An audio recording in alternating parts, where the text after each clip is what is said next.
오늘 하나님께서 우리에게 주시는 말씀은 시편 55편, 지난주에 이어 두 번째 말씀 받겠습니다. 잠시 55편 전반부를 좀 살펴보면 이 55편은 이 표제에 있는 대로 다윗의 맞스길이다. 그래서 교훈을 담은 이런 시편으로 인도자를 따라 현악에 맞췄다 할 때는 예배 시간에 제사 음악으로 제의 음악으로 불렸다라는 것을 알 수가 있어요. 이 안에는 배경이 따로 있지 않지만 이 내용을 이렇게 보니까 주로 배반당한 자의 애절한 탄식이 많이 나오는 것에 근거해서 다윗을 일생 가운데 그 아들 압살롬이 그의 절친인 아히도벨과 이 야합을 해서 반역했던 사건이 사무엘하 15장에 있는데 아마 이 사건을 배경으로 하여 다윗이 하나님 앞에 드렸던 비탄시가 아닐까 이렇게 추정할 수 있습니다. 그래서 1절부터 8절까지 보면 하나님 내 기도에 귀를 기울이소서.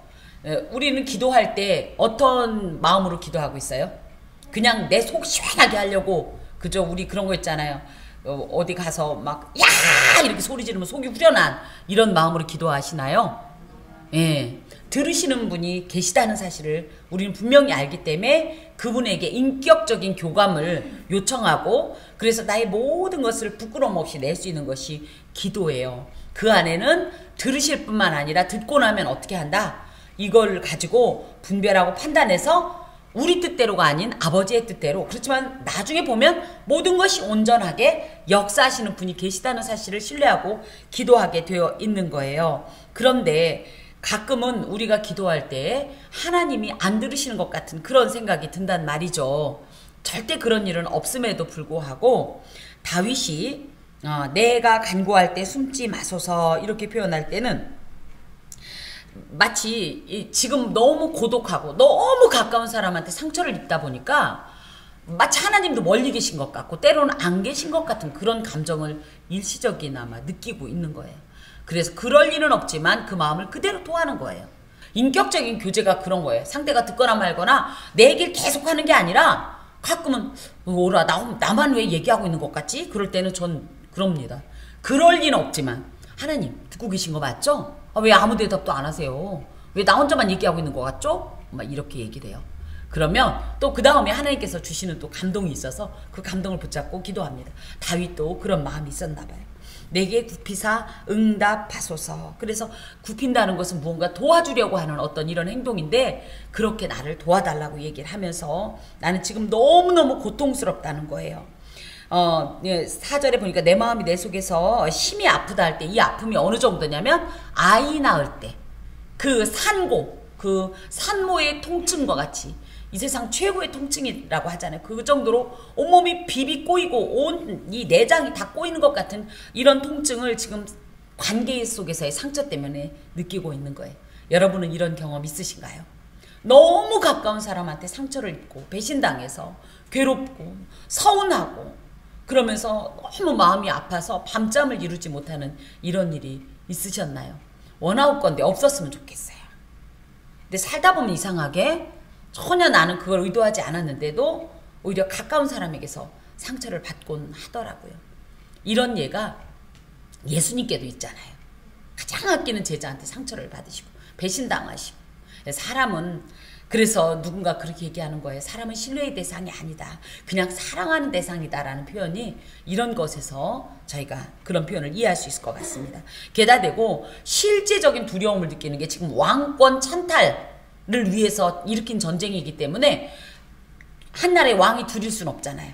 그러니까 아버지인 왕을 이 아들이 자기가 왕이 되고자 아버지를 죽이려고 지금 심지어 자기의 절친이자 모사인 아히멜렉을 동원해서 어떻게 하면 이 아버지를 제거할 수 있을까? 이걸 실제적으로 지금 계획을 세우고 계략을 세워서 목을 조여오는 이런 상황이기 때문에 실제적으로 죽을까봐 온몸이 덜덜덜 떨리고 있다라는 거예요. 그런데 이때 내 마음이 어떠냐를 8절까지 쭉 쓰고 있는데 차라리 다 떠났으면 좋겠다는 거예요. 왕도 싫고 이 사람의 아버지인 것도 싫고 다 싫다는 거예요. 그저 사람 없는 데 가서 그냥 나 혼자 있고 싶다는 거예요. 이런 감정도 사실은 저에게 가끔은 찾아옵니다. 일종의 이 무기력감인데 이게 이 신앙인들에겐 영적 무기력감이라고 그래요. 그래서 이런 마음이 심해지면 어디까지 가냐면 교회도 싫고 기도하기도 싫고 찬양도 싫고 죄송합니다만 하나님도 싫고 이건 응석이긴 하지만 지금 다윗이 신앙의 용장 아닙니까?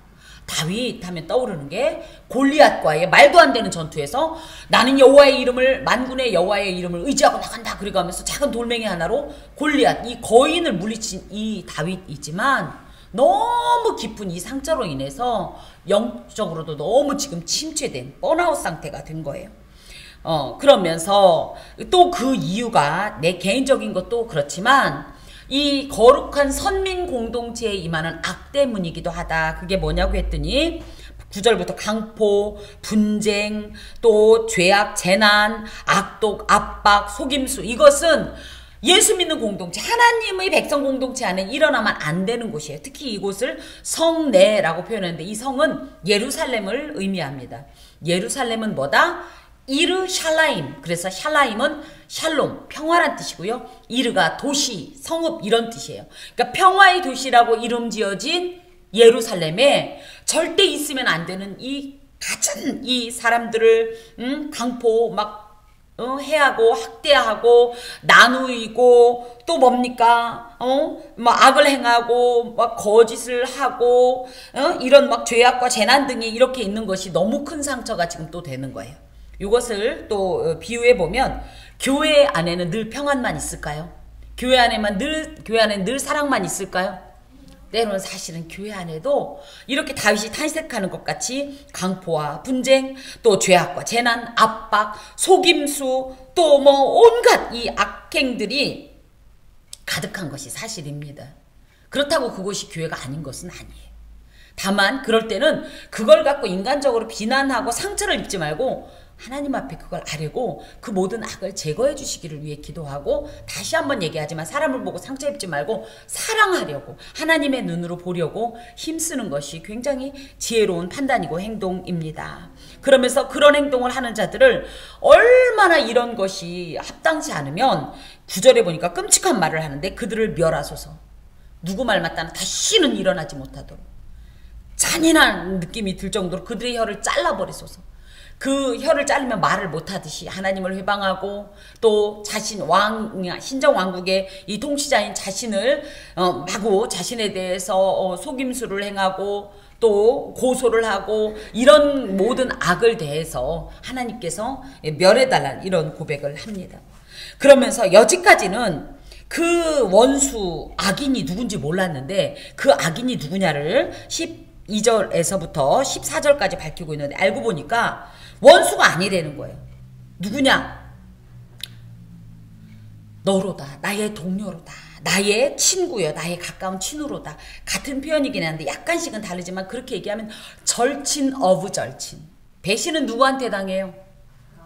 가장 가까운 사람한테. 그래서 더 쓰라리고 더 아프고 더 깊은 것 아니겠습니까? 얼마나 가까웠냐면 이 왕이었기 때문에 국사를 의논할 때 네가 그 국사를 함께 의논하던 대상이라는 거예요. 왕이 굉장히 많은 사람 사이에 있는 것 같지만 외로운 자리거든요. 그런데 이 외로움마저도 다 고백하고 의논하고 이랬으면 좋겠는데 너는 어떻게 생각하냐 이렇게 얘기할 정도면 얼마나 왕이 신임하던 사람이냐 이거예요. 우리도 친한 사람한테는 그렇게 우리 속 얘기를 다 하잖아요. 그쵸? 또 이 사람이 그뿐만 아니라 무리와 함께하여 하나님의 집안에서 다녔도다. 절기를 명절에 사람들 많이 모이면 거기서 사람 막 서로 애들도 잃어버리고 이런 일 있잖아요. 그렇게 많은 사람 사이에서도 둘이는 손을 꼭 잡고 다니면서 한 번도 놓친 적도 없다라는 거예요. 그 정도로 굉장히 밀접한 관계이고 특히 하나님의 집안에서 다녔다는 것은 신앙생활을 같이 하던 사람이라는 거예요. 그런데 그 사람에게 배신을 당했으니 얼마나 아프겠습니까? 그래서 사망이 갑자기 그들에게 임하여 산채로 수월에 내려갈지어다. 그는 악독이 그들이 거처에 있고 그들 가운데 있음이로다. 그래서 이런 악을 행하는 것에 대해서 하나님께서 반드시 그에 합당한 보응을 해주시기를 기도하고 있습니다. 이 기도는 실제적으로 곧바로 응해요.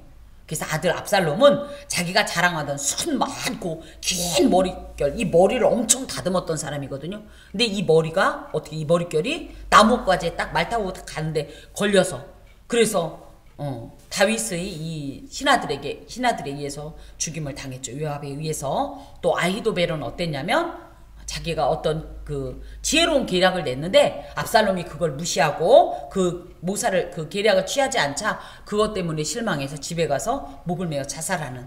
그래서 순식간에 젊은 나이에 요절하고, 아히도벨 같은 경우도 얼마나 모사로서 이 지대한 영향력을 끼칠 일이 어마어마한데도 그 모든 것이 단절되는 이런 하나님 앞에서의 무서운 저주를 당하게 됩니다. 자, 16절 봅시다. 나는 하나님께 부르짖으리니 여호와께서 나를 구원하시리로다. 부르짖다 라는 말은 카라 라는 말로, 근데 부르짖는데 한번 비명처럼 악 이게 아니라 지속적으로 계속적으로 쉬지 않고 이런 뜻입니다. 왜 계속적으로 부르짖어야 하냐면 압살롬의 공격에서 벗어날 수 있는 방법이 도무지 인간적으로 계산할 땐 나오질 않는 거예요. 이런 암담한 상황에서 아까 이제 5절에도 보였던 것처럼 죽음의 그림자가 자신에게 드리워지는 이런 순간순간이 너무 공포스러운 거예요. 거기에다 대고 친구, 가장 가까운 절친으로 인한 이 배신감 때문에 살 소망도 없어진 거예요. 그럴 때 하나님을 부르짖지 않으면 도무지 자신이 이 자리를 유지할 수 없을 것만 같은 그런 마음이 드는 거예요.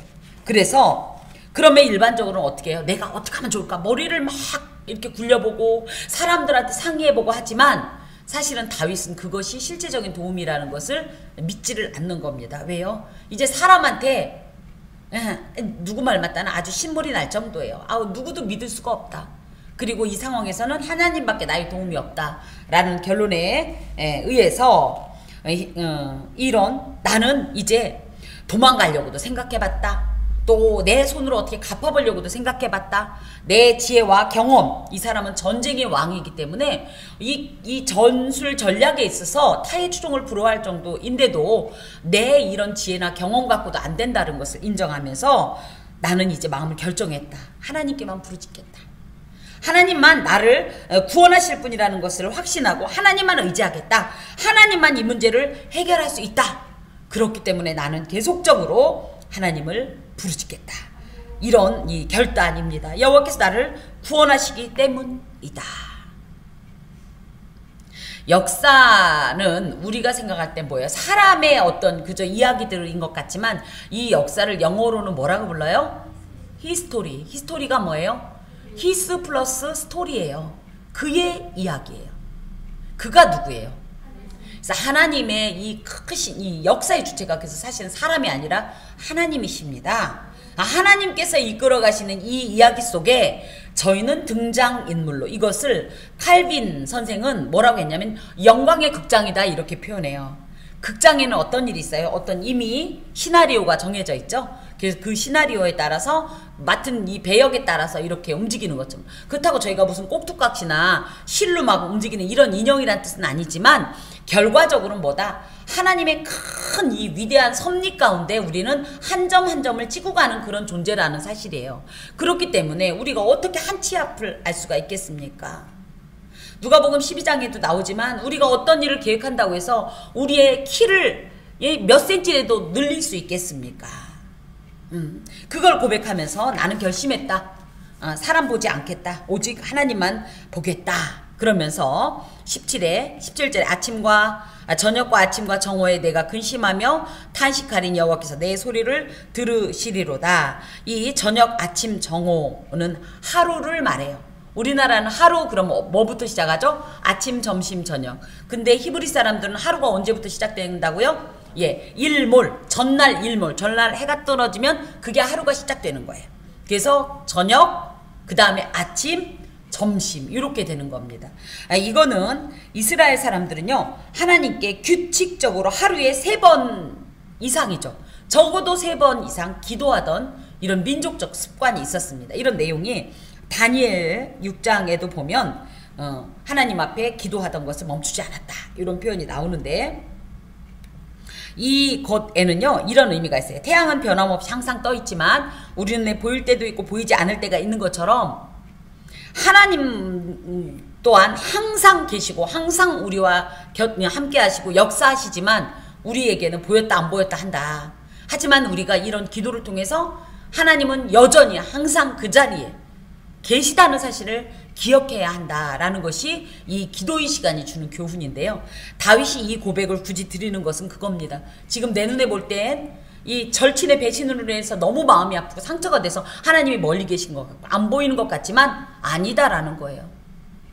내가 원할 때는 해가 뜨고 내가 원하지 않을 때는 해가 안 뜨는 게 아닌 것처럼 내 눈에 보인다고 해서 하나님이 계시고 내가 내 눈에 안 보인다고 해서 하나님이 안 계신 게 아니라 우리 하나님은 항상 동일하게 나를 사랑하시고 능력을 행하시고 도움이 되시고 나의 의지가 되시고 나를 구원하실 분이시라는 이런 고백을 이 기도의 시간에 담아서 이야기를 합니다. 그러면서 특히 아침, 점심, 저녁은 뭐 하는 시간이에요? 우리 기도만 하고 못 살아. 그죠? 영적인 양식도 있지만은, 그죠? 밥을 먹어야 되는 것처럼. 음식이 사람의 육체에 필요한 영양분을 공급하듯이 기도 또한 사람의 영혼의 양식으로서 새 힘을 주는 이런 어떤 귀한 의식이라는 사실을 기억하면서 내가 그렇기 때문에 기도를 쉬는 죄를 내지는 기도를 쉬는 죄라는 표현보다는 이런 어떻게 보면 실수죠. 왜요? 이거는 사실은 지속할수록 유리한데 이런 불리한 행동을 하지 않겠다라는 그 고백과 통하는 고백입니다. 그러면서 하나님은 누구다? 나의 모든 소리를 들으시는 분이다. 여러분은 언제 주로 기도하세요? 아침에 눈을 뜨고 태양이 떠오르는 거 보면 하루를 시작하면서 너무 행복해서 기도하십니까? 점심엔 그죠? 또 하루를 주어서 열심히 일하는 것에 대해서 감사하며 기도하십니까? 아멘. 예, 저녁엔 하루를 잘 보낸 것을 감사하면서 기도하십니까? 아멘. 근데 대부분은 어때요? 나 필요할 때. 그렇지 않나요? 사실 물론 순간순간 필요에 따라서 하는 기도도 정말 귀해요. 그리고 늘 하나님과 성령 안에서 동행한다는 건 맞지만 워낙은 우리가 기도를 조금 습관화할 필요가 있어요. 조금 그래서 이들처럼 규칙적인 어떤 시간을 정할 필요가 있습니다. 제가 요즘 이제 알람을 이렇게 설정해 놓고 항상 기도 시간 내지는 저는 큐티 시간을 항상 이렇게 설정해 놓고 살긴 했었는데 요즘은 이게 예배 시간에도 중간에 울리고 그래서 꺼놨더니 사람이 희한해요. 그렇게 늘 유지해 오던 이 습관이 그 알람 하나 꺼놨다고 틀어져요. 제가 그러죠. 기도 알람. 여러분 우리가 어떤 것을 작정하면 이걸 갖고 막 하나님하고 씨름하는 것도 중요하지만 그때마다 계속적으로 그것을 기억하고 하나님께 이 기도하는 습관도 참 귀한 것 같습니다. 그러면서 나를 대적하는 자 많더니 나를 치는 전쟁에서 그가 내 생명을 구원하사 평안하게 하셨도다.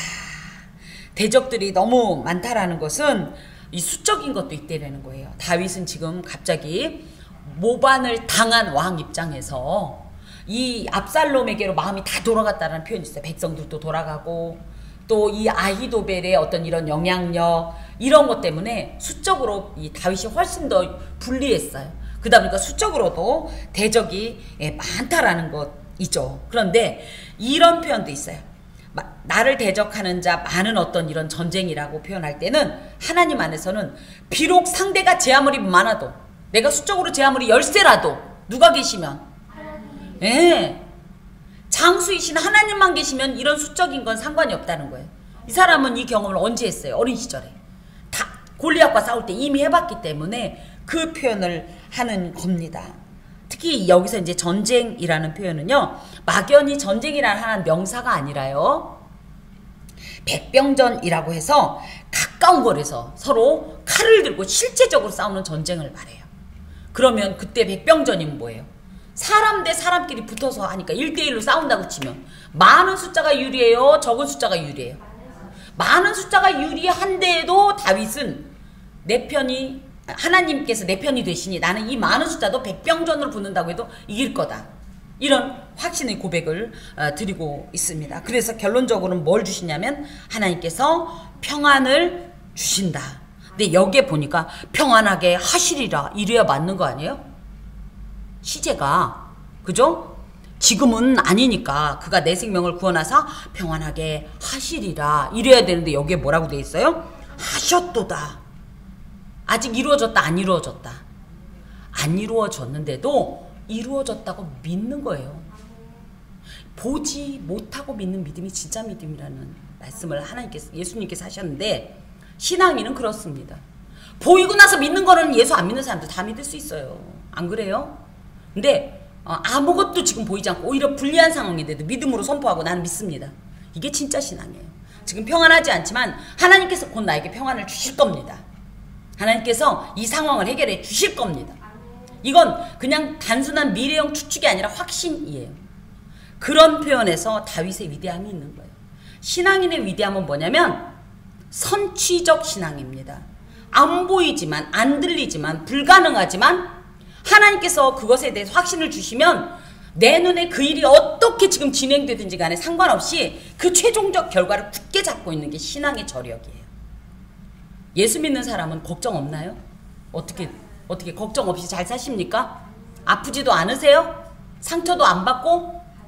그냥 승승장구? 그쵸, 성공가도 아니죠. 그런데도 왜 예수 믿는 사람들은 훨씬 더 여유롭고 평안하고 없는데도 웃고 슬픈데도 행복하다고 표현할까요? 이게 바로 선취적 신앙의 저력인 겁니다. 저와 여러분이 이런 신앙을 반드시 소유하여야 하겠습니다. 그러면서 옛부터 계시는 하나님이 들으시고 그들을 낮추시리이다. 옛부터라는 것은 하나님은 원래부터 계시던 분이라는 거예요. 하나님의 이 영원한 존재가 계속적으로 우리를 공의롭게 이렇게 다스리시고 또 실제적으로 판단하시고 행동하신다는 이런 표현이 있습니다. 그러니 하나님은 사람들이 이 일이 어떻게 일어났어? 라고 물어보면 고마워요. 근데 대부분이 단편적으로 현재 있는 일만 가지고 얘기를 하는데 저희는 때로는 그게 더 속상할 때가 많아요. 사실은 이만저만 저만해서 이런 거야 라는 얘기를 하고 싶은데 사람들은 그거 필요 없어요. 지금 있는 얘기만 듣고 싶어 해요. 그런데 사실은 이 사실은 이만저만 한 거야 라는 것을 미리 얘기할 필요가 없는 분이 하나님이에요. 그분은 미리 알고 계시거든요. 그래서 생뚱맞게 하나님 사실은요 이만저만 저만저만 했어요. 이런 얘기 하지 않아도 나 이래요. 그럼 다 이해하시는 이 하나님을 지금 다윗이 신뢰하면서 하나님 이 모든 과정을 하나님께서 아시지 않습니까? 압살롬 그놈이요 세상에 나 모르게 내 왕위 행세 왕 행세를 해가면서 백성들 마음을 다 도둑질하고요. 세상에 난 몰랐네. 아히멜렉이 불과 얼마 전까지만 해도 얼마나 나랑 친한 척하더니 이런 얘기 안 하죠. 왜요? 옛부터 계시는 하나님이 들으신다는 걸 확신하기 때문이에요. 이게 하나님에 대한 신뢰입니다. 그런데 그 하나님이 뭐다? 그들을 낮춘다는 것은 이미 내가 판단하기 전에 하나님이 판단해보니 공의롭지 않은 행동을 이 사람들이 했기 때문에 그거에 대해서 판결을 내리실 거라는 이런 신뢰를 하고 있습니다. 그들은 변하지 아니하며 하나님을 경외하지 아니함이니이다. 특별히 하나님은요 어떤 악을 행할 때 우리 마음에 약간 뜨끔뜨끔한 이 양심의 가시를 주세요. 잘할 때는 잘한다는 칭찬과 뿌듯함이 있고 잘못하면 내가 이래도 되나? 뜨끔뜨끔해요. 그런데 요걸 지혜로운 자는 어때요? 하나님의 음성으로 듣습니다. 근데 지혜롭지 않은 자, 즉 하나님이 없다 하는 이 악인들은요 그것에 대해서 요동치 않아요. 오히려 그러거나 말거나. 그래서 이걸 양심이 화인 맞았다 이렇게 표현하는 거예요. 불로 지져진 것 같아서 더 이상 양심이 자기 기능을 못하는 걸 화인 맞았다고 그러는데 그런 마음은 어떤 마음이다? 하나님을 경외하지 않는 마음이라는 거예요. 저희가 어떤 행동을 할 때 왠지 막 뜨끔뜨끔하고 하나님 앞에 좀 이러면 안 되는데 이러면 그나마 양심이 살아있는 거예요. 근데 아무렇지도 않게 악을 행하는 사람은 양심이 불로 지져진 것처럼 그냥 형체가 없어진 거예요. 이런 사람은 하나님을 경외하지도 않고 또 거꾸로 하나님을 경외하지 않기 때문에 양심이 화인을 맞는 거예요. 그들이 지금 그렇다는 거예요. 아니 생각을 해봐요. 아무리 자기가 왕이 되고 싶다고 자기 아버지를 모반하는 이런 왕이 이런 아들이 어디 있습니까? 이게 무슨 아들입니까? 제 아무리 자기 마음에 들건 안 들건 간에 그런 절친을 배신하는 것이 어떻게 사람으로서 할 일입니까? 근데 어떻게 이들이 그런 행동을 하느냐? 하나님을 안 무서워하기 때문이라. 그는 손을 들어 자기와 화목한 자를 치고 그의 언약을 배반하였도다. 그래서 우리가 이제 압살롬 얘기도 함께 나오지만 지금 다윗은 55편에서는 압살롬보다도 아히도벨의 배신 때문에 더 지금 상처를 받고 가슴이 아픈 거예요. 이 아히도벨이 어떻게 했냐, 손을 들었다라는 얘기는 이 어떤 악을 행할 때 우리 이런 악을 행하자 그럼 동의하는 사람 손 드세요. 우리 이렇게 하죠. 찬성하는 사람 손 드세요 하는 이 손을 들었다는 얘기예요. 그래서 압살롬이 어떤 이런 악한 제의를 했을 때 멀쩡한 정신이라면 어떻게 써야 돼요? 무슨 소리냐고, 어떻게 아들이 아버지를 이럴 수가 있냐고, 네가 잘못한 건 사실 아니냐고 이렇게 혼내야 되는데 어떻게 한 거예요? 저요 이거 했다는 거예요. 아히도벨이. 그래서 자기와 화목한 자인 친구 다윗을 배반하고, 그리고 그와의 언약, 이 언약이라는 것은 단순한 약속이 아니라 페리트라고 해서 거의 이 계약처럼, 성경의 계약이라는 게 무슨 말인지 아시죠? 그래서 쪼갠 고기 사이로 서로가 지나가면서 우리가 반드시 이 약속을 지키리라. 만약에 이 약속을 어기는 사람 어떻게 되리라. 이 쪼갠 고기가 쪼개지듯이 이렇게 네 몸이 쪼개져도 할 말이 없다. 이게 언약이에요. 페리트. 이렇게 언약한 사람이 어떻게 그걸 배신할 수가 있는가. 우리에게 언약은요, 일단 우리가 일반적으로 약속이라고 하면 사람과 사람의 약속이 있습니다. 이거 사람과의 약속 별거 아니에요? 여러분, 약속해놓고 어떻게 될지 몰라 그런 말 하지 마세요. 차라리 못 지킬 것 같으면요 정확하게 얘기하셔야 돼요. 그리고 방금도 이제 어떤 분과 이런 통화를 하고 왔는데요, 내가 어떻게 될지 모른다고 얘기하지 말고 약속을 했으면 최대한 그 약속을 지키려고 노력하셔야 돼요. 그래야 신뢰가 있습니다. 그런데 그럼 그때 봐서, 그런데 이게 가벼운 문제면 차라리 나은데요, 굉장히 중대한 문제도 그때 봐서라고 그랬잖아 내가. 이게 굉장히 신의가 떨어지는 행동입니다. 이게 약속의 무게를 가볍게 여기는 사람이 이런 말을 해요. 이러면 안 돼요. 또 이 습관이 어디까지 가냐, 이제 하나님하고 갑니다. 하나님과도 우리는 계속 약속합니다. 근데 하나님께서 말씀을 주셨더니 그때 상황 봐서요, 말도 안 되는 거죠. 예, 하나님과 이 사람과의 언약 배신도 절대 안 됩니다만은 하나님과의 언약 배신도 절대 안 됩니다. 근데 우리 많이 해요, 안 해요? 많이 해요. 예배 드릴 때 우리 어때요? 아멘, 내가 그렇게 할게요 하나님. 이번 주 주말 두고 보세요. 내가 지난주는 몰라도 이번 주만큼은, 근데 그 다음 주에 이거 하잖아요. 근데 어찌됐든 최선의 노력을 하나님께서 보시는 거지. 그렇다고 해서 하나님 최선을 보시니까 그냥 최선만 다해 이렇게 가볍게 여기라는 게 아니라, 약속의 무게를 여러분 결코 가볍게 여기지 마십시오. 그의 입은 우유 기름보다 미끄러워. 이게 버터거든요. 버터가 얼마나 미끌미끌해요. 기름기가 엄청 많잖아요. 그래서 사람 보기에는 굉장히 유순하고 말도 잘하고 이렇게 우리하고 얘기할 때도 어머 저는 괜찮아요, 아름다우세요, 행복하소서 막 이렇게 말해놓고 속에는 뭐가 있냐, 전쟁. 이쁘긴 뭐가 이뻐 막 이러고, 그죠? 착하긴 뭐가 착해, 내가 말하니까 그걸 믿냐, 이런 행동을 한다. 겉과 속이 다른 행동, 전 참 무서워요. 왜? 내 속에 있는 걸 드러내면 사람들의 앞에 자신의 이미지가 상하니까 그 이미지를 생각해서 거짓으로 행동하는, 이게 지금 아히도벨이었다는 거예요. 속으로는 지금 어떻게 했어요? 그 자신의 아들 압살롬과 뒤로 지금 다 지금 이 거사를 꾸며가면서 앞에서는 왕이여 장수하소서, 만세수를 하소서, 당신이 최고입니다, 짱짱짱 딸랑딸랑, 이걸 했다는 얘기예요. 그러니 얼마나 지금 다윗으로 해서는 기가 막힙니까? 그의 말은 기름보다 유하나 실상은 뽑힌 칼이로다. 그래서 칼을 왜 뽑아요? 죽이려고. 그래서 겉으로는 유순한 것 같고 충성을 다하는 것 같고 신의를 다하는 것 같았지만 너는 사실 어떤 사람이었다? 나를 죽이려고 한 사람이었다. 내 짐을 여호와께 맡기라. 그가 너를 붙드시고 의인의 요동함을 영원히 허락하지 아니하시리로다.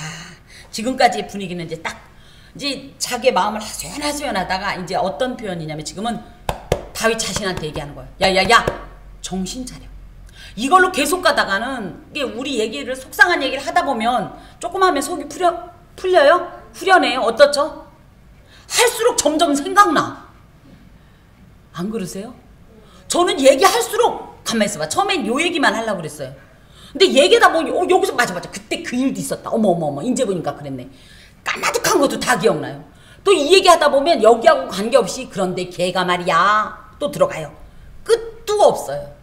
그래서 하나님께도요, 우리의 슬픔에만 막 가득 차서 그거 막 갖고 기도하기보다는 어느 정도에서 속이 좀 풀리면 진도를 다른 걸로 빼세요. 어떤 분은 막 처음부터 끝까지 그것만 하고 가요. 근데 너무 그러지 마세요. 어느 순간이 되면 조금 이성을 찾아야 돼요. 신앙은 이성도 필요합니다. 너무 이 감성적으로 감정만 가지고 가다 보면 하나님과 어떤 인격적인 교제보다 당신을 한풀이 대상으로만 여겨요. 근데 다윗이 그런 면에서 여기에 딱 이렇게 얘기하는 거. 아니야. 이거를 생각하면 생각할수록 원통하고 절통하고 비통하니 더 이상 이 얘기를 할 것이 아니다. 내가 나한테 딱 명령하는 이걸 자기 객관화라고 합니다. 그러면서 내가 나한테 얘기하길 내 짐을 여호와께 맡기라. 현재 다윗의 짐은 뭡니까?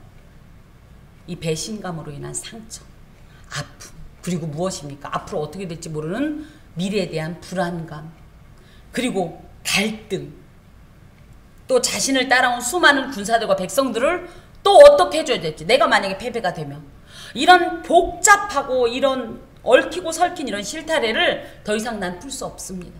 그런 이 짐을 누구에게? 하나님이 알아서 하세요. 우리 하나님은 옛부터 모든 것을 아시고 들으시는 분이시니까. 지금 이런 표현이에요. 맡기다라는 말은 샬라크라는 말로 던지다, 분리시키다. 그래서 그동안은 짐이 나한테 있었다면 이걸 뚝 떼어서 당신께 드리는 거예요. 근데 우리나라 그 권사님들이 그런 얘기 많이 하죠. 이 하나님께 짐을 가득 갖고 오죠. 대부분이 교회 오면 와서 하나님한테 이 짐을 다 맡기는 것처럼 막 몇 시간씩 기도하고 나서 갑자기 가게 되면 하나님 아까 그거 주세요. 이구 다시 간다는 거예요. 그러진 않습니까, 여러분? 기도하면 진짜 맡겨야 되는데 기도하고 나서 이게 기도가 맡긴 거거든요. 기도 끝나고 나면 어떻게 해요? 잘 들으셨죠? 이거 주세요. 이렇게 이구 간다는 거예요. 하지 마시고 진짜 맡겼으면 더 이상은 이 부분에 대해서 그냥 딱 분리시키세요. 다윗이 밧세바와 이 간음을 하고 나서 낳았던 첫 아이가 하나님께서 치셔서 죽게 되었을 때 그 병 때문에 낫게 해달라고 막 기도했죠. 근데 그 아이가 죽으니까 어떻게 했어요? 밥 안 먹고 금식하면서 기도하다가 오히려 그때 딱 하나님께 딱 던지는 거예요. 그래놓고 밥을 먹고 목욕을 합니다. 이런 모습이 우리에게 필요해요. 하나님께 맡겼으면 그 다음부터 자꾸 찾아다가 우리가 또 그거 갖다 고민하지 마시라는 이런 얘기입니다. 자, 그러면서 그가 너를 붙드시고 의인의 요동함을 영원히 허락하지 아니하시리로다. 이렇기 때문에 여호와께 짐을 맡길 수가 있는 거예요. 나를 붙든다는 것은 그냥 이렇게 잡는다는 뜻이 아니라 쿨이란 말로 지지해 준다는 뜻을 갖고 있어요. 흔들리지 않도록, 요동하지 않도록. 또 영양분을 공급한다. 그래서 지금 상황에서 내 마음은 아직도 인간이기 때문에 인간적으로 흔들릴 수 있지만 하나님께서 꽉 잡아주실 거야. 흔들리지 않도록. 그렇기 때문에 이 짐은 하나님께 내어놓는 거다. 이 얘기예요. 그리고 오히려 영양분을 공급하듯이 영적인 힘을 재공급하실 것이다. 이런 확신을 가지고 있는 거고요. 또 의인의 요동함을 영원히 허락하지 않는다라는 것은 이제 비슷한 말이긴 한데 하나님께서 과거, 현재, 미래에도 의인의 요동함이나 실족함을 허락하지 않으시니 나는 앞으로도 지금은 비록 약하지만 앞으로도 결코 하나님 안에 있는 이상은 흔들리지 않을 거다. 이런 결단입니다. 하나님이여 주께서 그들로 파멸의 웅덩이에 빠지게 하시리이다. 피를 흘리게 하며 속이는 자들은. 그래서 하나님께서 이 자신이 지금 현재 실제적인 원수인 아들이지만 원수예요. 지금 이 아들과 또 배신한 이 모사 아이도베를 파멸의 웅덩이, 그래서 다시는 헤어나오지 못할 정도의 이 멸망의 장소, 이것이 사실은 지옥입니다. 그곳에 빠지게 하실 거라는 거예요. 이건 다윗이 청원해서가 아니라 그들의 행동이 공의로우신 하나님 보실 땐 이런 죄를 받아 마땅한 죄라는 이런 말입니다. 특히 이들이 악행이 단순히 왕위를 찬탈하고자 했던 그것이 문제가 아니라 피를 흘리게 하며, 그래서 이 내전이 가장 억울한 거 아니에요. 우리도 그러잖아요. 어렸을 때부터 많이 배운 말, 동족 상잔의 비극. 그죠? 우리끼리 왜 싸워? 집안 사람끼리 왜 싸워? 얼마나 어리석고도 아까운 일이에요. 그 행동을 지금 압살롬이 이런 행동을 하지 않았으면 이스라엘에 내전이 일어날 리가 없고 그것으로 인해서 그 전쟁으로 인해서 사람 죽을 일이 없었잖아요. 이 생명을 자신의 어떤 정치적인 계략으로 목적으로 이렇게 아낌없이 행동했던 이 사람에 대해서 하나님이 응분의 대가를 지불해 달라는 거죠. 속이는 자들, 이게 뭐예요? 압살롬이 사람의 마음, 백성들의 마음을 속였고, 아히도벨이 다윗을 속였고, 그들의 날에 반도 살지 못할 것이다. 이게 그대로 됐다고요. 그렇지만 나는 죽으나 사나 주를 의지하리이다. 의지가 뭐라고 그러죠? 의지가 뒤에 매트리스 있어서 펑 하고 넘어져도 절대 머리 깨지지 않는다는 확신을 가지고 나의 모든 것을 털썩하고 맡길 수 있는 거예요. 침대 매트리스 위에 나를 던지듯이 하나님 앞에 의지하는 거예요. 그래서 나는 난 아무것도 못합니다. 하지만 하나님께서 모든 것을 아시니 하십니다. 예, 정말 이 배신의 이 아픔을 아주 리얼하게 기록한 그런 시편이라고 하겠습니다. 그래서 인간적으로 아주 표면적인 어떤 이런 하나님의 교훈으로 따진다면 신의 있게 행동하십시오. 아무렇지도 않게 사람 마음 가볍게 여기고 배신하고 상처 주는 거 가볍게 여기지 마세요. 혹시라도 내가 그랬으면 얼른 사과하시고 한 올이라도 남기지 않는 것이 이 하나님 백성 공동체의 기본적인 윤리입니다. 또 한 가지, 이 신의를 하나님께도 지키십시오. 예. 그래서 하나님을 믿기로 결정했고 하나님을 신뢰하기로 결정했다면 요동치 마십시오. 특별히 구속사적 관점, 이 구원사적 관점에서 볼 때 신본주의적 정통성을 가진 다윗 왕이 세상의 인본주의적인 이 교만과 탐욕에 젖은 자들과 이 결전을 벌이는 이런 모습이 이곳에 있습니다. 그러다 보니까 이 안에서 우리는 수많은 상처도 받고 아픔과 실망과 고뇌와 이 고통에 몸부림칠 수밖에 없지만, 그럼에도 그 결론은 뭐다? 나는 그들의 어떤 것에 요동치 않고 하나님만 의지하겠습니다. 이런 고백입니다. 여러분, 오늘 하루를 살아가면서 우리는 어떨까요? 우리도 끊임없이 실망할 수밖에 없고 상처를 받게 되고요. 예, 그것 때문에 많이 흔들릴 겁니다. 내가 이래도 되나? 내가 너무 하나님 믿는다고 해서 너무 손해보는 거 아니야? 너무 미련해 보이는 거 아니야? 저 사람이 날 호구로 하네? 그죠? 라고 할지라도 하나님은 모든 것을 보고 이미 아시는 분이세요. 제가 굳이 갚아달라고 안 하면 하나님이 안 움직이시는 것이 아니라 그분은 그분대로 공의로 집행하십니다. 그러니 억울하고 상처받은 것 때문에 너무 매이지 마시고 이 짐을 여호와께 맡기고 우리는 하나님만 의지하면서 주님의 뜻을 향하여 나아가는 겁니다. 기도하겠습니다.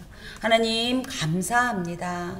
오늘도 지혜의 말씀 주시고 또 용기를 북돋아 주셔서 감사하고, 누구보다도 나를 가장 깊숙이 제대로 위로하시는 당신이 계시기에 새 힘을 얻습니다.